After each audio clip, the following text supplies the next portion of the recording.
Hey guys, how's it going? This is the Bald Metal Nerd coming at you with the full review of the Asus Zenfone 5Q.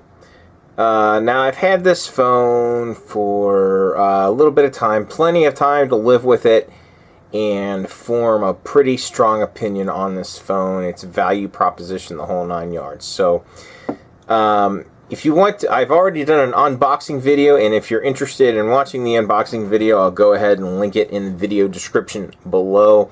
I also showed how easy it was to get it working with my Cricket phone service. Basically, all I had to do was insert the nano SIM card in, and it started working basically instantaneously. So, but that's not what this is about. This is obviously the full review, and I'm going to go ahead and show off, obviously, the physical attributes of the phone first. We have a the screen is 1980 by 2160. So it's got a little bit of an unusual aspect ratio. As you can see, I've already been using the OS, so I pretty much have it tailored to my liking, and I'll go over all that rigmarole here in a little bit. And as you can see, there's no... The chin doesn't have the buttons. They're just software based. So, but we'll get into all that. So, let's talk about the physical things that are on the phone. Obviously, we got the screen here. By the way, that's the face unlock. It keeps unlocking the phone. It works pretty darn well, by the way, which is something I'll be talking about in a little more detail. But anyway, obviously, there's the chin, which I wish they had put in those soft buttons actually down here instead of having them just be on the screen. I would have preferred that, because that chin is certainly big enough for those buttons to be there, but such is life. We got dual cameras there on the front, and I'm sure one of those is like a light sensor. Of course, we have the earphone for the phone, so you can hear the person talking. And then, of course, down here, we've got the stereo speakers. We've got the micro USB port, not USB-C, which is a little bit of a disappointment. On this side, we've got the power button, and, of course, your volume controls. On this side, we have that's where the tray is that has your. It actually can support dual nano SIM cards and a micro SD card. And then, of course, on the top there, you've got your 3.5mm headphone jack.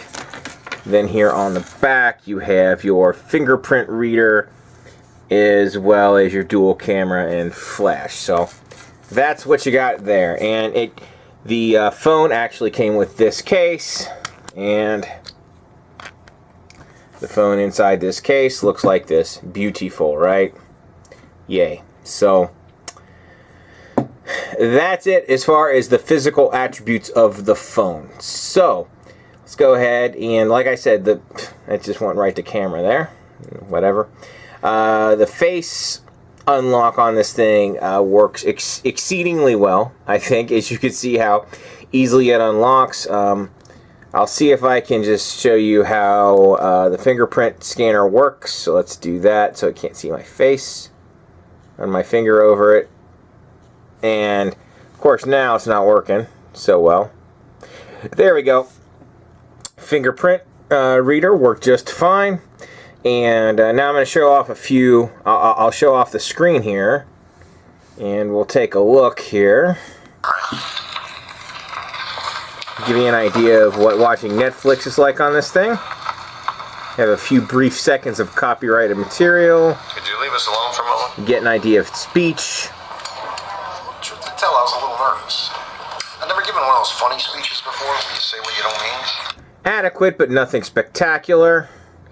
And I'm keeping it real brief since we're doing copyrighted material. Now we'll play a little bit of music for you.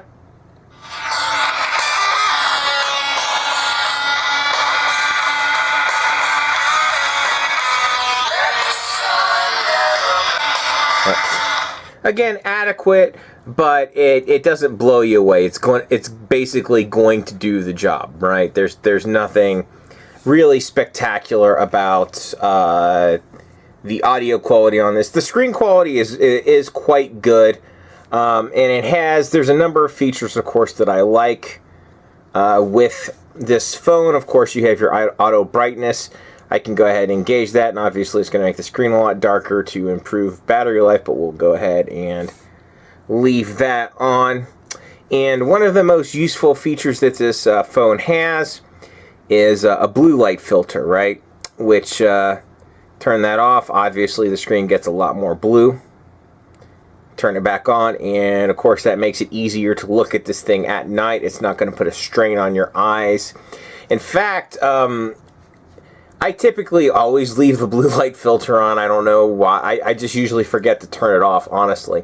And even in full sunlight, this thing is really bright, and it's real easy to see. I have no complaints about the screen whatsoever. It looks nice. And there's all sorts of functionality here just on the drop-down menu, which I really like. And it works exceedingly well. As far as the overall UI on the phone, is pretty good. Like I said, my only complaint, my biggest complaint is the fact that they easily could have put the software buttons there on the bottom, but they don't. It's there on the screen. It's software driven, and sometimes when I'm playing games, that'll pop up. And just to show you how quick a game can load, I'm going to load a fairly basic game here. We'll load Plants vs. Zombies.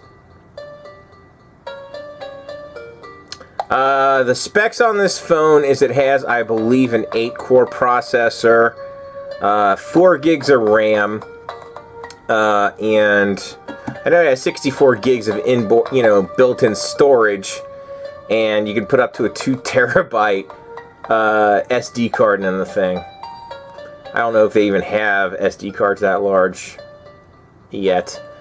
But like I said, sometimes when I'm playing this game, let's get out of that. No.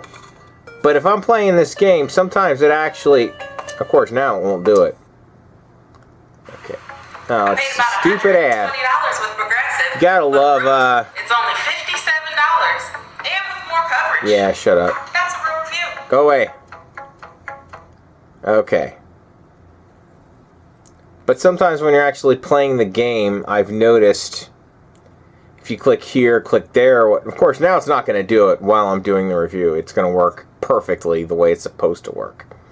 Regardless, guys, sometimes, like I said, my biggest complaint about that is the UI will pop in when you're touching certain parts of the screen when you're trying to play a game, which, quite frankly, is an irritation. That's my biggest complaint about the software on this thing. But overall, I don't have tons of complaints. It works pretty well. Now, since this is an Asus phone, there's Zen UI built into this thing, which is a slight customization of Android. It's not too bad. The app drawer, even with my, is still fairly light, even with me installing all the apps that I normally use on this thing. There's just, not tons there. Overall, it's a really clean phone, and it's fast, and it definitely serves all of my needs. But my biggest complaint, of course, is this, a few of the UI touches. And the other thing that's an issue for me is the fact that, let me just go ahead and show you guys. Here in 2018, we are still on Android 7.1.1. Now, looking online, it says that there's supposed to be a update to, this was supposed to ship with Android Oreo, but it didn't. Now, supposedly, early next year, it's going to get the Android Pie update. Personally, I have no idea if that's going to happen or not. And I would most certainly not buy this phone based on any sort of promises as far as what it may get in the future. Because as of today, it only has Nougat on it. But just to briefly tell you why I bought this phone. I bought this phone, honestly, because I was pissed off. I had a carrier phone, Cricket branded phone, that had all sorts of crapware on it. And it was loading ads and all sorts of other junk on my just on my lock screen. Okay? and I was just getting frustrated. So honestly, I bought this phone mostly out of anger, and I bought it in haste. I went to Best Buy, and I bought the best looking phone I can at a somewhat reasonable price. I didn't do what I normally do, tons of research and carefully select a phone. No, I did it because I was mad and I wanted to get a phone right then, which is, of course, I never recommend you buy any product, especially something as complex as a smartphone, because you're pissed off. Because you're probably not going to get the best product that you can. And another problem with this phone is the headphone jack, in my opinion, is pretty weak. And by that I mean, you know, I've plugged some really easy to drive headphones into this thing, including the famous Monoprice 8323s, and the thing just, no matter what, the headphones just don't get particularly loud. I mean, it sounds fine. The sound quality is absolutely fine. But they don't get loud. It just doesn't get loud. The phone just does not get loud, period. You know, and it's nice if you can at least control the volume up to a certain point, because it just doesn't get loud. I don't know if it's because of the nanny state why it doesn't get loud, but it just doesn't get loud, and that is a bit of a bummer, to put it mildly. Now, I will show off one thing that actually comes in the box that is actually really appreciated. This was in my unboxing video. It comes with some earbuds. And as far as the audio quality of these earbuds, I'll bring them into the camera real close for you to say Asus on them. Exciting, right? And that's the tip. One thing I will say about these earbuds, for free pack-in earbuds, these are actually really, really good. Sound quality on them, I would say, is fair. It's nothing to write home about, but it's pretty decent. And on top of that, the comfort of the ear tips is really high. You can leave these in all day and not have any comfort issues. Most earbuds, I don't care for them because I generally find them uncomfortable, whereas these are very comfortable to wear and really don't have a problem. And it has a decent integrated microphone slash button control in the phone. Let me go ahead and demonstrate that for you. It works across applications. Go ahead and unlock the phone. Just look at it. There, my face unlock. And I think if I press this, we should get music. We do. Press the button again. It pauses. Press this button. We'll get the Google Assistant if I hold it down. Hello, Google. How are you? What? Okay, Google. Whatever. I'm just yelling at it now like an old man, right? Let's try that again. Okay, Google. Find weather. Okay, Google, find weather. Okay, Google, find weather. Whatever. I don't use voice. Whatever. Yeah, I'm not a fan of voice assistants in general.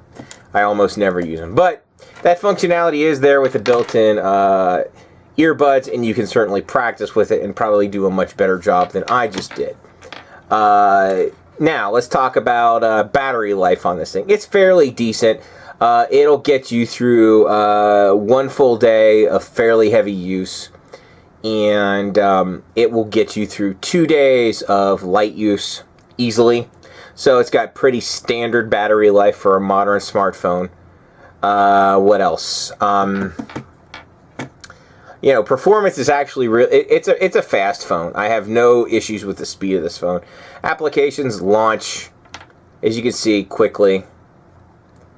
You know, Firefox is firing right up. Let's see. Let's look at the camera app.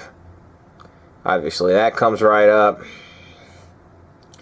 Let's fire up speed test here. And there we go. You know, obviously, apps here are just flying.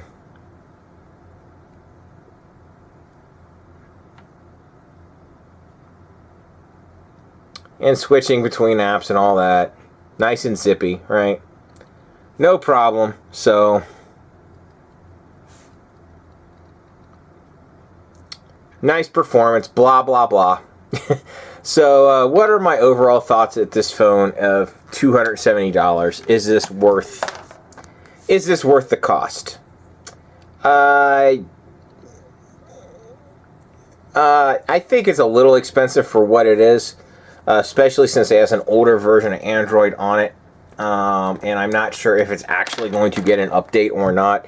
If anybody officially knows the date of any of the updates, let me know in the comments below. But I have no idea if this thing's truly going to get the updates as promised or not.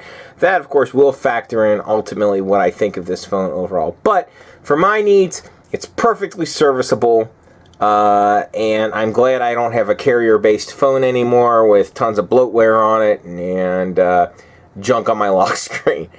So, but yeah, like I said, I'm not going to say, yes, everyone should get this phone. It's incredibly great value, blah, blah, blah. No, I'm not saying that at all, because $270 is definitely not an impulse purchase, even though that's kind of how I bought it, because, you know, my impatience, that's how I roll. Patience is not one of my extreme strong suits. So anyway, that pretty much wraps this up. As always, if you like this, thumbs up. If you hate me, thumbs down. Share, subscribe, all that fun stuff. Oh, by the way, guys, after I'm done talking, you will see, obviously I'm going to include some picture samples, you know, of the first set of picture samples you'll see will be from basically the rear cameras here. Then you will see my lovely face that I used the selfie camera on and attached at the end of the, and then after that you will see 1080p 60 frame a second video. Then linked in the video description, I will also show off because this phone is capable of shooting 4K video. Thought I'd throw that in there. Whatever, I'm not super impressed with the results, but it does have 4K capability, so I will throw that in a separate. I'll upload that separately to YouTube, because obviously this is only going to be in 1080p, so I'll load up that sample in the 4K sample in a separate video. So anyway, that's it. Thanks so much. I'll catch you guys next time.